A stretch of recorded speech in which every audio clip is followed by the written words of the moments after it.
ಇದು ನೋಡ್ತಾ ಇರ್ಬೋದು, ಇದು ಆಕ್ಸೆಸ್ ಗಾಡಿ. ಇದು ಸುಜುಕಿ ಅವರ ಆಕ್ಸೆಸ್ ಗಾಡಿ. ಸ್ವಲ್ಪ ಓಲ್ಡ್ ಮಾಡೆಲ್, ಮೋಸ್ಟ್ಲಿ 2011 12 ಈ ಮಾಡೆಲ್ ಆಗಿರ್ಬೋದು. ಇದರಲ್ಲೊಂದು ಪ್ರಾಬ್ಲಮ್ ಬಂದಿದೆ. ಏನಪ್ಪ ಅಂತ ಹೇಳಿದ್ರೆ ಕಾರ್ಬೊರೇಟರ್ ಪ್ರಾಬ್ಲಮ್ಮು. ಗಾಡಿ ಚೋಕ್ ಹಾಕಿದರೆ ಸ್ಟಾರ್ಟ್ ಆಗುತ್ತೆ, ಗಾಡಿ ರೇಸ್ ಮಾಡಿದಾಗ ಆಫ್ ಆಗುತ್ತೆ. ಸೊ ಯಾವಾಗ ಕಷ್ಟಪಟ್ಟು ಸ್ಟಾರ್ಟ್ ಮಾಡ್ಕೊಂಡು ಹೋಗ್ಲಿಕ್ಕೆ ಆಗ್ತದೆ, ಬಟ್ ಪಿಕಪ್ ಇಲ್ಲ ಗಾಡಿಯಲ್ಲಿ. ಸೊ ಈ ರೀತಿಯ ಕಂಪ್ಲೇಂಟ್ ಬಂದಿದೆ. ಮೋಸ್ಟ್ಲಿ ಹೆಚ್ಚಿನವರು ಇದನ್ನು ಫೇಸ್ ಮಾಡಿರ್ಬೋದು. ಈ ಆ್ಯಕ್ಸೆಸ್ಸಲ್ಲಿ ತುಂಬ ಕಂಪ್ಲೇಂಟ್ ಬರ್ತಾ ಇದೆ ಓಲ್ಡ್ ಗಾಡಿಗಳಲ್ಲಿ. ಮತ್ತು ಹೆಚ್ಚಿನ ಮೆಕ್ಯಾನಿಕ್ಸ್ ಇದನ್ನು ಕೆಲಸನೇ ಮಾಡಲ್ಲ, ಯಾಕಂತೇಳಿದರೆ ತುಂಬ ಕಷ್ಟ ಕೊಡುತ್ತೆ ಅಂತ. ಇದರ ಪ್ರಾಬ್ಲಮನ್ನು ಸಾಲ್ವ್ ಮಾಡೋದು ತುಂಬಾ ಕಷ್ಟ ಇರುತ್ತೆ. ಸೊ ಅದಕ್ಕೋಸ್ಕರ ಈ ಗಾಡಿಯನ್ನೇ ಹೆಚ್ಚಿನವರು ತೆಗೆದುಕೊಳ್ಳುವುದಿಲ್ಲ, ಅಂದರೆ ವರ್ಕ್ ಮಾಡಲಿಕ್ಕೆ ತೆಗೆದುಕೊಳ್ಳೋದಿಲ್ಲ. ಸೊ ಇದರಲ್ಲಿ ಕೂಡ ಸೇಮ್ ಕಂಪ್ಲೇಂಟ್ ಆಗಿದೆ. ಕಂಪ್ಲೇಂಟ್ ಏನಪ್ಪ ಅಂತಂದರೆ ಕಾರ್ಬೊರೇಟರ್ನ ಕಂಪ್ಲೇಂಟ್.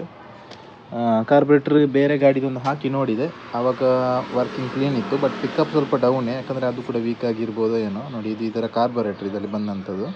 ಸೊ ಈ ಕಾರ್ಬೊರೇಟ್ರಿಗೆ ನಮಗೆ ಹೊರಗಡೆ ತೆಗೊಳ್ಳೋದಿದ್ರೆ 3600 ಏನೋ ಹೇಳಿದರು, 600 800 ಏನೋ ಒರಿಜಿನಲ್ ಕಾರ್ಬೊರೇಟ್ರಿಗೆ. ಸೊ ಅಷ್ಟನ್ನು ಇದಕ್ಕೆ ಇನ್ವೆಸ್ಟ್ ಮಾಡಲಿಕ್ಕೆ ಈ ಗಾಡಿಯ ಓನರ್ಗೆ ಇಷ್ಟ ಇರಲಿಲ್ಲ. ಸೊ ನನಗೆ ಕೊಟ್ಟರು, ಏನಾದರೂ ಒಂದು ಮಾಡಿ ಸರ್, ಏನಾದರೂ ಟೆಕ್ನಿಕ್ ಇದ್ದು ರೆಡಿ ಮಾಡಿ ಕೊಡ್ಬೋದಾ ಗಾಡಿಯನ್ನು ಅಂತ. ಸೊ ಹಾಗೆ ಯೋಚನೆ ಮಾಡಿದಾಗ ನನಗೆ ಯೋಚನೆ ಬಂದದೇನಪ್ಪ ಅಂತೇಳಿದರೆ, ನನ್ನಲ್ಲಿ ಸ್ಪ್ಲೆಂಡರ್ನ ಕಾರ್ಬೊರೇಟರ್ ಇತ್ತು. ಸೊ ಸ್ಪ್ಲೆಂಡರ್ನ ಕಾರ್ಬೊರೇಟರ್ನ ಫಿಟ್ ಮಾಡಿದರೆ ಹೇಗೆ ಆಗ್ಬೋದು, ಗಾಡಿ ವರ್ಕ್ ಆಗ್ಬೋದಾ ಏನಂತ ಯೋಚನೆ ಮಾಡ್ತಾಯಿದ್ದೆ. ಸೊ ಒಂದು ಸಾರಿ ನೋಡೇ ಬಿಡೋಣ ಅಂತೇಳಿ ಫಿಟ್ ಮಾಡಿದ್ದೇನೆ. ನೋಡ್ತಾ ಇರ್ಬೋದು, ಇದು ಸ್ಪ್ಲೆಂಡರ್ನ ಕಾರ್ಬೊರೇಟರ್. ಇದು ಆ್ಯಕ್ಚುಲಿ ಒರಿಜಿನಲ್, ಸ್ಕ್ರ್ಯಾಪಲ್ಲಿ ಸಿಕ್ಕಿತ್ತು ನನಗೆ. ಸ್ವಲ್ಪ ಓವರ್ಫ್ಲೋ ಎಲ್ಲ ಆಗ್ತಾ ಇತ್ತು, ಅದನ್ನೆಲ್ಲ ಸಾಲ್ವ್ ಮಾಡಿದ್ದೇನೆ, ಸೆಟ್ ಮಾಡಿ ಇಟ್ಟಿದ್ದೇನೆ. ಈಗ ಇಲ್ಲಿ ಸೆಟ್ಟಿಂಗಲ್ಲಿ ಒಂದು ಡಿಫರೆನ್ಸ್ ಇದೆ. ಈಗ ಒಂದೇ ಬೋಲ್ಟ್ ಹಾಕಲಿಕ್ಕೆ ಆಗೋದು, ಇನ್ನೊಂದು ಹಾಕ್ಬೋದು. ನೋಡ್ತಾ ಇರ್ಬೋದು, ಸ್ವಲ್ಪ ದೊಡ್ಡದಿದೆ. ಈ ಹೋಲನ್ನು ಸ್ವಲ್ಪ ವೇರಿಯೇಷನ್ ಮಾಡಬೇಕು. ಸೊ ಟೆಸ್ಟ್ ಮಾಡುವಾಗ ಅದನ್ನು ಮಾಡೋ ಅವಶ್ಯಕತೆ ಇಲ್ಲ ಅಂತೇಳಿ ಡೈರೆಕ್ಟಾಗಿ ಸೆಟ್ ಮಾಡಿದ್ದೇನೆ. ಇಲ್ಲಿ ಸೆಟ್ ಮಾಡೋಕೆ ಇಲ್ಲಿ ಏರ್ ಲೀಕೇಜ್ ಇಲ್ಲ ಅಂತ ಹೇಳಿದರೆ ಗಾಡಿ ಸ್ಟಾರ್ಟ್ ಆಗುತ್ತೆ.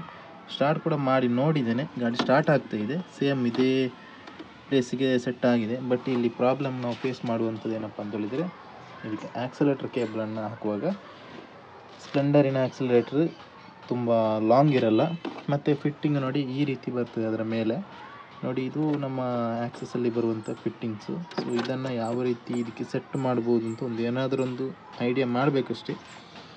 ನೋಡಿ, ಈ ರೀತಿ ಬರ್ತದೆ, ಒಳಗೆ ಪಿಸ್ಟನ್ ಬರ್ತದೆ, ಇದರದ್ದು ಸ್ಲೈಡಿಂಗ್ ಪಿಸ್ಟನ್. ನೋಡುವ ಏನಾದರೂ ಒಂದು ಟೆಕ್ನಿಕ್ ಮಾಡಲಿಕ್ಕೆ ಆಗ್ತದೆ ಅಂತೇಳಿ. ಈ ಸ್ಟಾಕ್ ಕೇಬಲನ್ನೇ ಏನಾದರೂ ಮಾಡಲಿಕ್ಕೆ ಆಗ್ತದೆ ನೋಡುವ. ಸಪೋಸ್ ಇದು ಆಗಲಿಲ್ಲ ಅಂತ ಹೇಳಿದರೆ ಬೇರೆ ಯಾವುದಾದ್ರೂ ಕೇಬಲನ್ನು ಸೆಟ್ ಮಾಡಬೇಕಷ್ಟೇ. ಗಾಡಿ ವರ್ಕಿಂಗ್ ಇದೆ, ರನ್ ಆಗ್ತಾ ಇದೆ.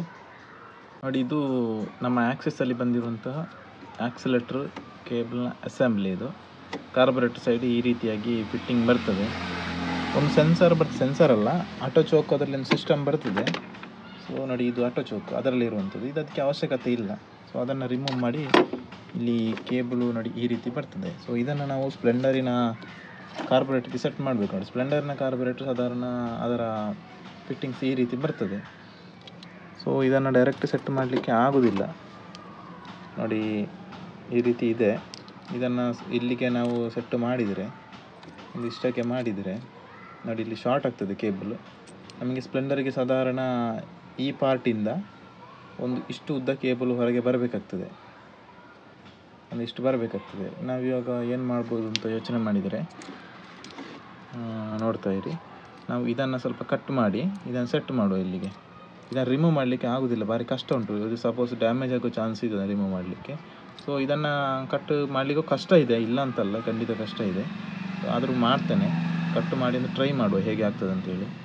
ಈ ರೀತಿಯಾಗಿ ಸೆಟ್ ಮಾಡಿದ್ದೇನೆ, ನೋಡ್ತಾ ಇರ್ಬೋದು. ಇಲ್ಲಿಂದ ಕಟ್ ಮಾಡಿ ಇಲ್ಲಿಗೆ ಜಾಯಿಂಟ್ ಮಾಡಿ ನೋಡಿ, ಈ ರೀತಿ ಸೆಟ್ ಆಗಿದೆ. ಸ್ಲೈಡಿಂಗ್ ಪಿಸ್ಟನ್ ಎಲ್ಲ ಹಾಕಿದ್ದೇನೆ.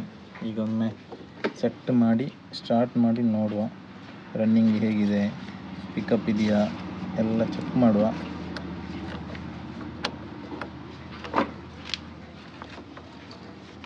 ನಾನು ಸ್ಟಾರ್ಟ್ ಮಾತ್ರ ಜಸ್ಟ್ ಮಾಡಿ ನೋಡಿದ್ದು ಮೊನ್ನೆ. ರನ್ನಿಂಗ್ ಮಾಡಲಿಕ್ಕೆ ಆಕ್ಸಿಲೇಟರ್ ಕೇಬಲ್ ಆಪರೇಟ್ ಮಾಡಬೇಕಲ್ಲ, ಸೊ ಹ್ಯಾಂಡಲ್ಲಿ ಆಪರೇಟ್ ಮಾಡಬೇಕು. ಇವಾಗ ಪರ್ಫೆಕ್ಟ್ ಆಗಿದೆ ನೋಡಿ. ಸ್ಲೈಡಿಂಗ್ ಪಿಸ್ಟನ್ ಸೌಂಡ್ ಮೋಸ್ಟ್ಲಿ ನಿಮಗೆ ಕೇಳಿಸ್ತಾ ಇರ್ಬೋದು. ಈಗ ಒಂದು ಸ್ಟಾರ್ಟ್ ಮಾಡಿ ನೋಡುವ.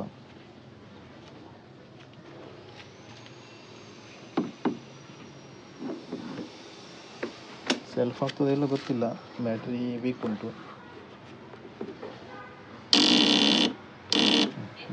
ವೀಕ್ ಆಗಿದೆ ಬ್ಯಾಟ್ರಿ.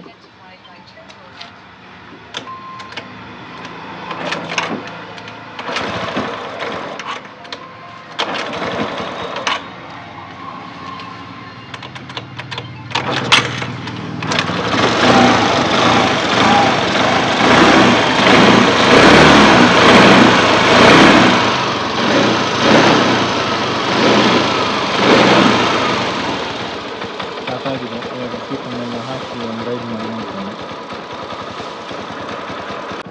ಇಲ್ಲೊಂದು ರೋಡ್ಗೆ ಬಂದಿದ್ದೀನಿ, ಒಂದು ರೈಡ್ ಮಾಡಿ ನೋಡುವ.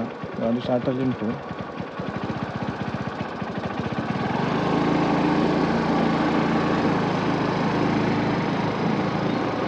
ಕರೆಕ್ಟಾಗಿ ರನ್ ಆಗ್ತಿದೆ ಆಯಿತಾ. RPM ಎಲ್ಲ ಕರೆಕ್ಟ್ ಉಂಟು, ಸ್ಪೀಡು ಕೂಡ ಚೆನ್ನಾಗಿದೆ.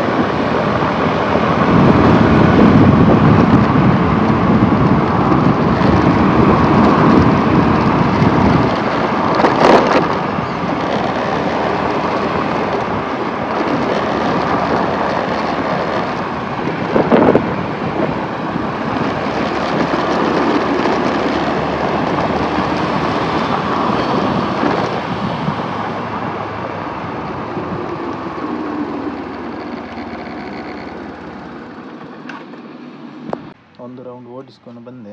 ಇವಾಗ ಬ್ಯಾಟ್ರಿ ಸ್ವಲ್ಪ ಚಾರ್ಜ್ ಆಗಿರ್ಬೋದು. ಒಂದು ಸೆಲ್ಫ್ ಹೊಡೆದು ನೋಡುವ ಸ್ಟಾರ್ಟ್ ಆಗ್ತದಂತ. ಪಾಸ್ ಆಗಿದೆ, ನಮ್ಮ ಪ್ರಯೋಗ ಪಾಸ್ ಆಗಿದೆ, ಸಕ್ಸಸ್ ಆಗಿದೆ. ಕಾರ್ಬೊರೇಟರ್ನ ಸ್ಲೆಂಡರ್ನ ಕಾರ್ಬೊರೇಟರ್ ನೋಡ್ತಾ ಇದ್ದೀರಲ್ಲ. ಮತ್ತು ಈಗ ಪೈಪ್ ಸ್ವಲ್ಪ ಟೈಟ್ ಆಗ್ತದೆ, ಬಟ್ ಈಗ ಸೆಟ್ಟಾಗಿ ಕೂತಿದೆ ಈಗ, ಏನು ಪ್ರಾಬ್ಲಮ್ ಇಲ್ಲ. ಥ್ರಾಟಲ್ ಇದಕ್ಕೆ ಹಾಕಿದ್ದೇನೆ.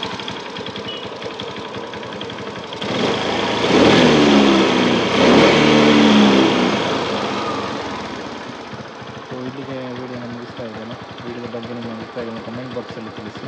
ಮತ್ತು ಏನಾದರೂ ಡೌಟ್ ಇದ್ದರೆ ಕಮೆಂಟ್ ಮಾಡಿ ಕೇಳಿ, ಆನ್ಸರ್ ಮಾಡ್ತೇನೆ. ವೀಡಿಯೋದಲ್ಲಿ ಮಾಡಲಿಕ್ಕೆ ಆದರೆ ವೀಡಿಯೋದಲ್ಲೇ ಮಾಡ್ತೇನೆ, ಅಥವಾ ಅದರ ಬಗ್ಗೆ ಸಪ್ರೇಟ್ ವೀಡಿಯೋ ಮಾಡಿ ಹಾಕ್ತೇನೆ. ವೀಡಿಯೋಗೊಂದು ಲೈಕ್ ಮಾಡೋದನ್ನು ಮಾತ್ರ ಮರಿಬೇಡಿ. ಆದಷ್ಟು ಶೇರ್ ಮಾಡಿ, ಯಾರಿಗಾದ್ರೂ ಖಂಡಿತ ಯೂಸ್ ಆಗುತ್ತೆ. ಸಿಗೋಣ ಮುಂದಿನ ವೀಡಿಯೋದಲ್ಲಿ.